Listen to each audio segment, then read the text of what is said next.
Hello friends, നമ്മുടെ പുതിയ വീഡിയോയിലേക്ക് എല്ലാവർക്കും സ്വാഗതം. നമ്മുടെ ഇന്നത്തെ വീഡിയോ പച്ചമുളക് എങ്ങനെ നമുക്ക് മാസങ്ങളോളം കേടാകാതെ സൂക്ഷിക്കാം എന്നാണ്. അപ്പോൾ നമുക്ക് വീഡിയോയിലേക്ക് പോകാം.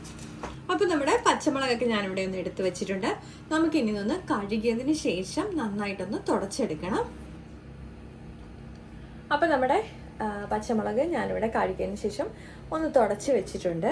നമുക്കിനി ഇതിൻ്റെ ഈ തണ്ടിൻ്റെ ഈ ഭാഗം ഇതുമേ നിന്ന് റിമൂവ് ചെയ്ത് മാറ്റി കൊടുക്കണം.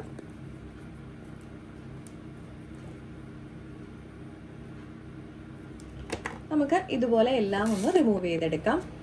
ഇപ്പോൾ തണ്ടേന്നെല്ലാം നമ്മൾ റിമൂവ് ചെയ്ത് മാറ്റി വെച്ചിട്ടുണ്ട്. നമുക്ക് ഗ്ലാസിൻ്റെ ഒരു കുപ്പിയോ അല്ലെങ്കിൽ ഇതുപോലെയുള്ള കണ്ടെയ്നേഴ്സിലോ ആദ്യം ഒരു ടിഷ്യൂ പേപ്പർ നൈസായിട്ടൊന്ന് ഇട്ട് കൊടുക്കാം.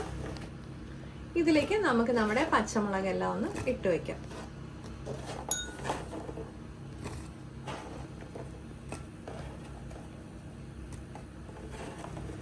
ഇനി നമുക്ക് ഇതിൻ്റെ പുറമേ കൂടെ ഒരു ടിഷ്യൂ പേപ്പറും കൂടെ ജസ്റ്റ് ഒന്ന് വെച്ച് കൊടുക്കാം.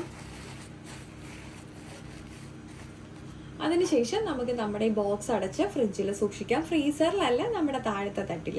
നമുക്ക് ഫ്രീസറിൽ സൂക്ഷിക്കുക, ഇതുപോലെ ക്ലീൻ ചെയ്തിട്ട് സൂക്ഷിക്കാം കേട്ടോ. അതാണെങ്കിൽ നമുക്ക് ചിലപ്പോൾ 2 മാസം വരെയൊക്കെ കേടാക്കാതിരിക്കും. പക്ഷെ അത് നമ്മൾ പുറത്തെടുക്കുന്ന സമയത്ത് നമ്മുടെ കരിവേപ്പില പോലെ തന്നെ നിറം മാറാനുള്ള ചാൻസ് കൂടുതലാണ്.